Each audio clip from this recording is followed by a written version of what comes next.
This video provides general information about surgical exposure and bracketing of impacted teeth, also known as an exposure and bond surgery, including some of the risks, benefits, and alternatives to surgery. We are providing this information to assist in your decision whether or not to proceed with this surgery. Please note that not all of this information applies to every patient. For specific information about your diagnosis, treatment options, surgery, and recovery, be sure to ask your oral and maxillofacial surgeon. This video will cover what an exposure and bond procedure is, how to prepare for your surgery, risks associated with exposure and bond surgery, pain management options, and what to expect following surgery, including at-home care. Exposure and bond surgery is a team effort that includes you as the patient, your surgeon, and your orthodontist, all working together to design a treatment plan that meets your needs. When teeth are in a position where they cannot enter the mouth naturally, they are considered to be impacted. Treatment for impacted teeth may include the use of orthodontic braces to make space for the impacted tooth. For some patients, an impacted tooth will not move into a normal position in the mouth even if there is enough space for the tooth. When this occurs, the orthodontist will refer the patient to an oral and maxillofacial surgeon to assist with guiding the tooth into proper position with a procedure called exposure and bond. This procedure, which is usually performed in a surgeon's office, may require surgical removal of bone and removal or repositioning of the gum tissue to expose the impacted tooth. An orthodontic bracket and connecting chain will then be bonded to the exposed tooth. The chain and bracket will be used by your orthodontist to slowly guide the impacted tooth into the proper position. Orthodontic treatment time may vary depending on the degree of impaction. Your care team will provide you with specific instructions to help you prepare for surgery.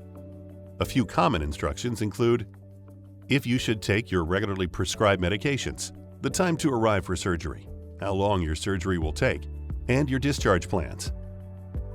Depending on the type of anesthesia you and your surgeon have decided on, you may be instructed not to eat or drink for at least 6 hours prior to surgery. Each patient's treatment plan is unique, so be sure to ask your care team about how to prepare for your surgery. While all surgery carries risk, your surgeon will try to prevent, minimize, and control these risks. Nonetheless, it is important for you to understand these risks before your surgery. Your surgeon cannot guarantee the results of the procedure, and the length of time needed to complete treatment may vary for each patient. With exposure and bond surgery, you may experience pain, swelling, bleeding, temporary bruising, soreness or cracking at the corners of the mouth, tissue scarring, damage to your lips, jaw, and teeth, including existing dental work, stress or damage to the jaw joint, or in rare cases, a jaw fracture. Infection can happen with any surgery and is often treated with antibiotics. However, some infections may require prolonged treatment, additional surgeries, or in rare cases, hospitalization. There are several nerves in your face, including those in your upper and lower jaws. Exposure and bond surgery, or the use of local anesthesia, can cause injury to these nerves. These nerve injuries can result in altered or loss of sensation, including loss of taste or numbness. Nerve injuries can also cause pain or altered feeling in the face, cheeks, lips, chin, teeth, gums, and/or tongue. Nerve changes after surgery may resolve over time, but in some cases, the changes may be permanent. Additional risks with an exposure and bond procedure include the bracket used to move the impacted tooth may come off and need to be reattached. The bracket, wire, and/or chain attached to the braces to pull the impacted tooth into position may cause irritation to the tongue, lips, or cheek areas. The impacted tooth may not move and may be left in place or may need to be removed. Rarely, there may be an opening created from the mouth into the sinus cavities. Or there may be changes in the condition and/or appearance of the teeth, soft tissue, or bone. Some of these complications may require additional surgery. Your surgeon will discuss with you the available options to control your pain and anxiety during and after surgery. During surgery, local anesthesia is used to numb the surgical site. The numbness from local anesthesia can last for a few hours after surgery and allows most patients the time needed to get home and start taking their pain medication before the numbness wears off. In addition to local anesthesia, you may be a candidate for other anesthesia options.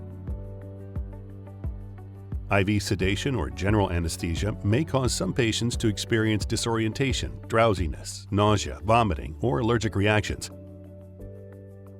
As with any anesthetic, whether performed in a hospital or an outpatient setting, these risks can be serious and in rare cases may even be fatal. After surgery, many patients effectively control their pain with over-the-counter pain relievers, such as acetaminophen, also known as Tylenol, or ibuprofen, also known as Advil and Motrin. Some patients may require stronger prescription medications like narcotics or opioids to help relieve moderate to severe post-surgical pain. Be sure to discuss your pain control options with your surgeon. For patients that receive IV sedation or general anesthesia, please be aware that these medications can have a different effect on each patient.